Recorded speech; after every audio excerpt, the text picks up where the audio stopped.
नमस्कार, मैं जितेन अरोड़ा आपका एक बार फिर सिटी वेब में चाय की चुस्की के संग स्वागत करता हूं। आज की कहानी संत मीरा के बचपन का प्रसंग है। मीरा लगभग 4 से 5 साल की थी। मीरा अपनी माता के साथ घर पे बैठी थी। एक संत आए और आकर दिन को भोजन के लिए बोलने लगे। इन्होंने बड़ी खुशी के साथ उन संत को घर पे बुलाया। जैसे ही भोजन परोसा, भोजन परोसने के बाद साधु ने अपनी झोली में से भगवान कृष्ण की, जो उनके इष्ट थे, उनकी प्रतिमा निकाली और अपने आप भोजन करने से पहले उस भोजन को भगवान कृष्ण को अर्पण कर दिया। मीरा ने जब ये मूर्ति देखी तो मीरा उस मूर्ति के ऊपर मोहित हो गई। वो छोटी बच्ची सवाल पूछने लगी, ये कौन है? आपके पास ये कहां से आए? ये कैसे हैं? ये क्या करते हैं? बहुत से बचपन वाले सवाल पूछने लगी। मीरा को जैसे ही उसके उत्तर मिलते चले गए, मीरा को एकाएक भगवान कृष्ण के साथ लगाव हो गया, उस मूर्ति के संग लगाव हो गया। जब साधु जाने लगे तो मीरा हट करने लगी। मीरा बोली, मुझे तो ये मूर्ति चाहिए, ये तो मेरे कृष्ण हैं, ये तो मेरे हैं। साधु बोले, भला मैं तुमको ये मूर्ति कैसे दे सकता हूं, ये तो मेरे इष्ट हैं। यह सुनकर मीरा रोने लगी और जोर जोर से रोने लगी। बोली, मुझे तो ये मूर्ति चाहिए। यह देखकर मीरा की माताजी ने साधु को प्रस्ताव दिया कि आप जो भी पैसे चाहें वो ले लें, जो भी चाहते हो वो ले लें, ये मूर्ति इस बच्ची को दे दें। साधु बोले, क्या भला मैं अपने इष्ट की मूर्ति बेचूंगा? और साधु को बहुत दुख लगा और साधु वहां से उठकर भागा और फटाफट वहां से निकल पड़ा। शाम को भोजन करने के बाद साधु सो गया। उधर मीरा का हाल बहुत खराब था। मीरा को तो जानो भगवान श्री कृष्ण से प्रेम हो गया था, उस मूर्ति से प्रेम हो गया था। मीरा ने खाना नहीं खाया, भोजन नहीं किया, भूखे पेट रोती रही। मूर्ति चाहिए, कृष्ण चाहिए, कृष्ण चाहिए, कृष्ण चाहिए। उधर साधु जैसे ही नींद में आए, भगवान श्री कृष्ण प्रकट हो गए और बोले, उठ जा भाई साधु, तुमने भला मीरा की मूर्ति क्यों ली? बोले, हे कृष्ण, आप क्या खुद आए हैं? वो बोले, जी मैं खुद ही आया हूं। तुमने मीरा की मूर्ति उसको क्यों नहीं दी? वो बोले, मूर्ति तो मेरी थी।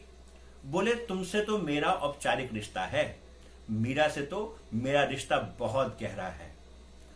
सुबह तड़के होते ही मीरा को यह मूर्ति जरूर वापस दे आना। साधु को यह घटना होने के बाद वो पूरी रात सो नहीं सके और सुबह का इंतजार करते रहे। सुबह तड़के होते ही साधु दौड़े दौड़े मीरा के घर की तरफ भागे।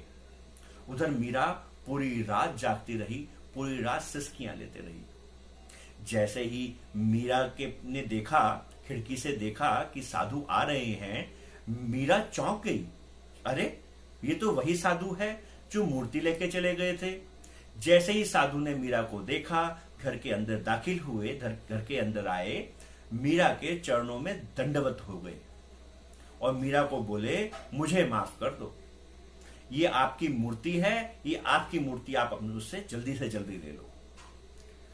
साधु वो जल्दी से जल्दी मूर्ति दी, मीरा को अपना गुरु स्वीकार किया और वहीं पे मीरा से ये पूछने लगे कि तुम्हारा कृष्ण के साथ कैसा रिश्ता है? मीरा बोली, मुझे नहीं पता, पर जब से आपने मुझे भगवान कृष्ण के बारे में बताया है, मुझे तो उनके सिवा कुछ सूझता ही नहीं है, मुझे तो सब जगह वही दिखाई देते हैं। देखिए, इस प्रसंग से हमारे को ये सीखने को मिलता है, ये शिक्षा मिलती है कि परमात्मा हमारी ताकत से नहीं, उसकी दया मेहर से मिलता है। उसको हमारा भोलापन पसंद है, उसको हमारी सादगी पसंद है। हम कितनी ही अपनी ताकत से उसकी पूजा करते रहें, उसको चढ़ावा चढ़ाते रहें, जो मर्जी करते रहें, हमारी चालाकी से, हमारी ताकत से हम उसको नहीं पा सकते। पर उसको हमारी सादगी पसंद है, हमारा भोलापन पसंद है, हमारा निस्वार्थ प्रेम पसंद है। जब ये निस्वार्थ प्रेम आ जाता है तो वो हमारे साथ अंग संग हो जाते हैं और हमारे साथ साथ चलते हैं। जैसा सदगुरु ने बताया कि अंधे की क्या बिसात कि वो आंखों वालों को पकड़ ले। आप देखिए कि बहुत सारे लोग बच्चे बचपन में आंख मिचोली खेला करते थे। तो एक आदमी को आंखों में पट्टी बांध देते थे, बाकी बच्चों आंखें वाले, और वो भागते रहते थे। आपने भी खेला होगा। अगर इस दुनिया में अगर हम खेल देखें तो हम सभी अंधे हैं और एक परमात्मा ही आंखों वाला है। हमारी कहां हिम्मत कि हम उसको पकड़ पाए। पर जब वो देखता है कोई भोलेपन से, सादगी से, सच्चाई से उसको पुकारता है, तो वो आके अपना हाथ पकड़ा देता है, किसी सदगुरु से मिलवा देता है, किसी रहनुमा से मिलवा देता है। आज के लिए इतना ही। हम जल्दी ही मिलेंगे कल एक बार फिर नई साखी के साथ, नई कहानी के साथ। नमस्कार।